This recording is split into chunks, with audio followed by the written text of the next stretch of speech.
6살 적에 나는 체험한 이야기라는 제목의 원시림에 관한 책에서 기막힌 그림 하나를 본 적이 있다. 맹수를 집어삼키고 있는 보아 구렁이의 그림이었다. 위의 그림은 그것을 옮겨 그린 것이다. 그 책에는 이렇게 쓰여 있었다. 보아 구렁이는 먹이를 씹지도 않고 통째로 집어삼킨다. 그리고는 꼼짝도 하지 못하고 6달 동안 잠을 자면서 그것을 소화시킨다. 나는 그래서 밀림 속에서의 모험에 대해 한참을 생각해보고 색연필을 가지고 내 나름대로의 내 생의 첫 번째 그림을 그려보았다. 나의 그림 제1호였다. 그것은 이런 그림이었다. 나는 그 걸작품을 어른들에게 보여주면서 내 그림이 무섭지 않느냐고 물었다. 그들은 모자가 뭐가 무섭단 거니? 하고 대답했다. 내 그림은 모자를 그린 게 아니었다. 그것은 코끼리를 소화시키고 있는 보아 구렁이었다. 나는 어른들이 알아볼 수 있도록 보아 구렁이의 속을 그렸다. 어른들은 언제나 설명을 해주어야만 한다. 나의 그림 제2호는 이러했다. 어른들은 속이 보이거나 보이지 않거나 하는 보아 구렁이의 그림들은 집어치우라고 차라리 지리, 역사, 계산, 그리고 문법 쪽에 관심을 가져보는 게 좋을 것 같다고 충고해 주었다.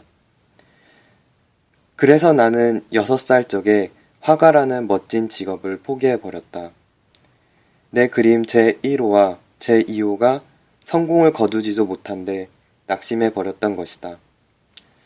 어른들은 언제나 스스로는 아무것도 이해하지 못한다. 자꾸 설명을 해주어야 하니 맥 빠지는 노릇이 아닐 수 없다. 그래서 다른 직업을 선택하지 않을 수 없게 된 나는 비행기 조종하는 법을 배웠다. 세계의 여러 가지 거의 안 가본 데 없이 나는 날아다녔다. 그러니 지리는 정말로 많은 도움을 준 셈이었다. 한번 슬쩍 보고도 중국과 애리조나주를 나는 구별할 수 있었던 것이다. 그것은 밤에 길을 잃었을 때 아주 유용한 일이다.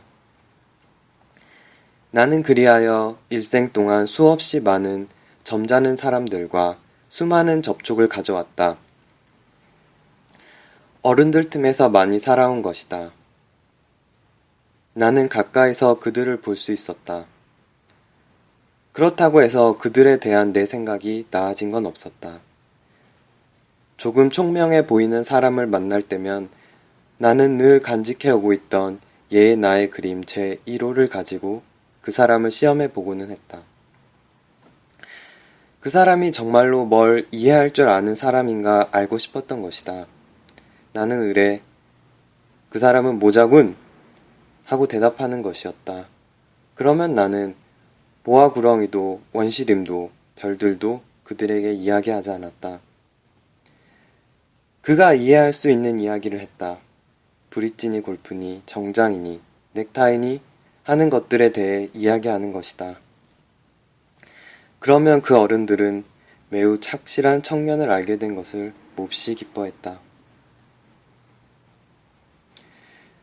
그래서 6해 전에 사하라 사막에서 비행기가 고장을 일으킬 때까지 나는 마음을 털어놓고 진정 어린 이야기를 할 수 있는 상대를 갖지 못한 채 홀로 살아왔다. 내 비행기의 모터가 한 군데 부셔져 버린 것이다. 기사도 승객도 없었으므로 혼자서 어려운 수선을 시도해 보려는 채비를 갖추었다. 그것은 나에게는 죽느냐 사느냐의 문제였다. 이랜날 동안 마실 수 있는 물밖에는 남지 않았다. 첫날 밤 나는 사람 사는 고장에서 수천 마일 떨어진 사막에서 잠이 들었다. 대양 한가운데 떠있는 뗏목 위에 표류자보다는 더 고립되어 있었다. 그러니 해가 뜰 무렵 야릇한 목소리가 나를 깨웠을 때 내가 얼마나 놀랐을지 여러분은 상상할 수 있었을 것이다. 그 목소리는 말했다. 양 한 마리를 그려줘. 뭐라고? 양 한 마리를 그려줘. 나는 기겁을 해서 후닥닥 일어섰다. 눈을 비벼보았다. 사방을 잘 살펴보았다. 그랬더니 정말로 이상하게 생긴 조그만 사내 아이가 나를 심각한 얼굴로 바라보고 있는 것이었다. 훗날 내가 그를 그린 그림 중에서 가장 잘된 것이 여기 있다.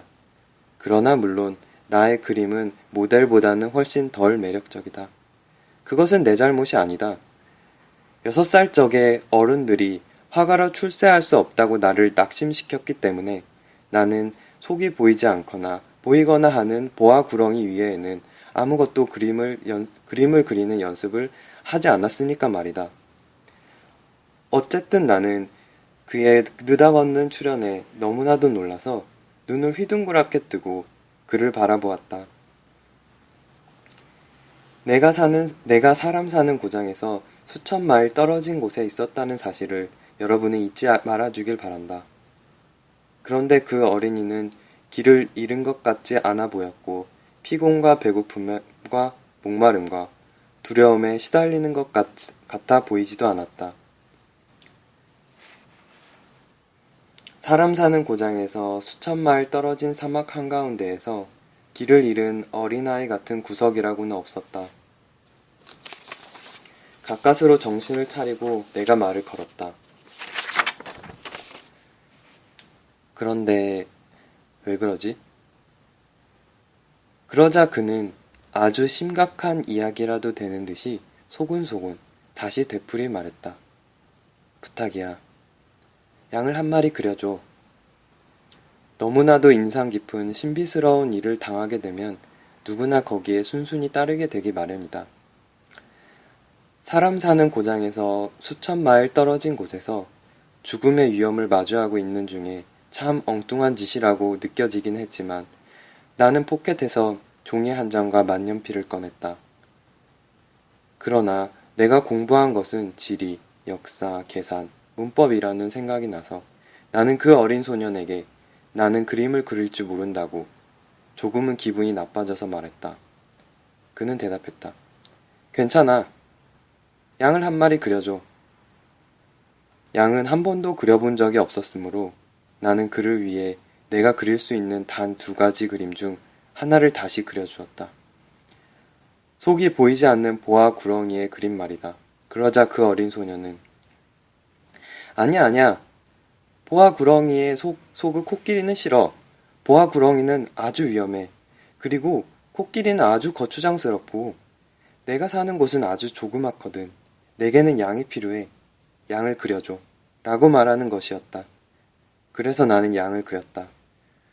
그는 주의 깊게 바라보더니 안 돼. 그 양은 벌써 병이 들었는걸? 하고 말했다. 다시 하나 그려줘. 나는 또 그렸다. 내 친구는 너그러운 모습으로 상냥한 미소를 지었다. 봐. 이건 양이 아니라 염소잖아. 뿔이 있으니까. 그래서 난 또다시 그렸다. 그러나 그것도 앞의 것들과 마찬가지로 거절을 당했다. 그건 너무 늙었어. 난 오래 살 수 있는 양을 갖고 싶어. 나는 모터의 분해를 서둘러야 했으므로 더 이상 참지 못하고 여기 있는 이 그림을 되는 대로 끄적거려 놓고는 한마디 툭 던졌다. 이건 상자야. 내가 원하는 양은 그 안에 있어. 그러자 나의 어린 심판관의 얼굴이 환히 밝아지는 걸 보고 나는 새삼 놀라지 않을 수 없었다. 이게 바로 내가 원하던 거야. 이 양에게 풀을 많이 주어야 해? 왜 그런 걸 묻지? 내가 사는 곳은 아주 조그맣거든. 거기 있는 걸로도 아마 충분할 거다. 내게 준 건 아주 작은 양이니까. 그는 고개를 숙여 그림을 다시 들여다보았다. 그다지 작지도 않은 걸. 잠들었네. 이렇게 해서 나는 어린 왕자를 알게 되었다.